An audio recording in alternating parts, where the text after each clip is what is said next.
प्रोन्नति का है और वेतन भुगतान का भी है मंत्री जी।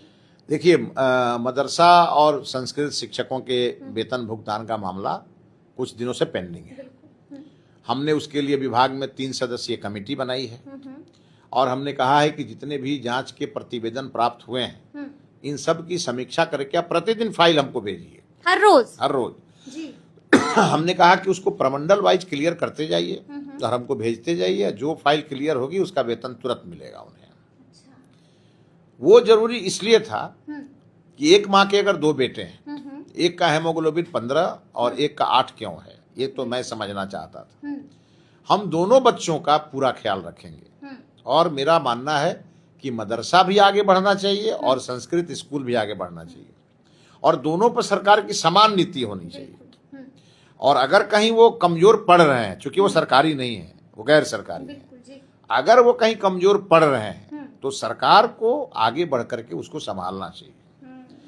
और इसके अलावा उनकी भी भूमिका है, जो सही इंस्टीट्यूशन है वो सही इंस्टीट्यूशन अपना काम ठीक से करें, सरकार के सामने सही प्रतिवेदन रखें। अब मेरे पास बहुत सारे ऐसे लोग आते हैं जो कई मदरसों के बारे में लिखित हमारे पास आवेदन आते हैं और वो कहते हैं कि ये फर्जी मदरसा है। हाँ, और कहते कौन है?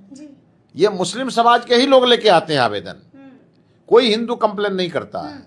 और उसके लिए कई प्रकार के मुद्दे हमारे पास आते हैं तो हम उसको जांच के लिए भेजते हैं। बिल्कुल, ये आपका काम, ये मेरा काम है। हम पैसा दे रहे हैं और जांच न करें, कल हम पर आरोप लगे तो हम क्या जवाब देंगे?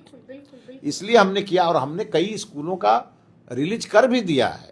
हाँ, पहले में लगभग 25 मदरसा का और 10 संस्कृत का मैंने पहले ही कर दिया है क्लियर। और अब हमने सबको करने का तय किया है कि 15 अगस्त के पहले हम इन सब चीज़ों की जांच उच करा करके और हम इसका प्रयास करते हैं कि इनके शिक्षकों का वेतन भुगतान हम जल्दी करें।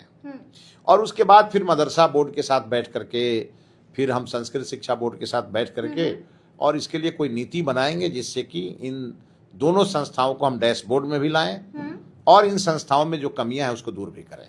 यानी कि पूरे विजन से काम हो रहा है। 9-10 तारीख को अहम कुछ करने वाले हैं आप। पहली बार क्या करने जा रहे हैं? पहली बार हम 2 दिनों का चिंतन शिविर लगा रहे हैं। पहली बार ऐसा हो रहा है बिहार? ऐसा हो रहा है, पहली बार ऐसा हो रहा है।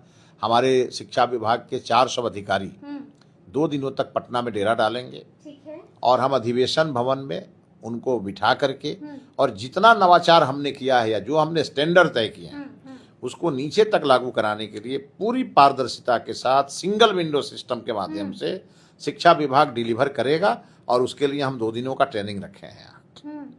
2 दिनों का ट्रेनिंग भी होगा। अंतिम सवाल है मेरा आपसे मंत्री जी, आगे और क्या कुछ नया हम लोगों को देखने को मिलेगा? क्योंकि लगातार कुछ नया आप कर रहे हैं, लगातार आप एक्सपेरिमेंट कर रहे हैं और सारे एक्सपेरिमेंट आपके सफल दिखाई दे रहे हैं, तो आगे क्या कुछ और? देखिए, हम तो इसी विजन के साथ हैं कि जो मॉडल स्कूल में हमारे बच्चे पढ़ रहे हैं, हम एक समय ऐसा आए कि जब हमारे बिहार के अगर 50,000 बच्चे जेईई और नीट की परीक्षा में बैठे तो 50,000 में से 49,000 बच्चे पास होके आए और अच्छे नंबर से पास होके आए, तब हमें लगेगा कि हमारा इतना मेहनत सफल हुआ।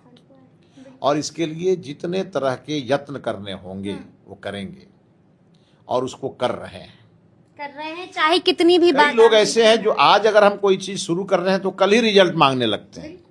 हम उनको यही कहेंगे कि Rome was not built in a day. एक कहावत है कि रोम एक दिन में नहीं बना था, उसे बनाने में समय लगे थे। इसी प्रकार बिहार की शिक्षा पद्धति बहुत हद तक ठीक हुई है, लेकिन इसे बहुत हद तक और ठीक करने की जरूरत है और इसीलिए उसके लिए हम एक्स्ट्रा एफर्ट लगा करके और दिन रात काम कर रहे हैं। बिल्कुल, जिसका प्रमाण हमने आपको बिल्कुल अनफिल्टर्ड तरीके से दिखाया है। तो याद रखिएगा कि Rome was not built in a day. Rome एक दिन में नहीं बना है।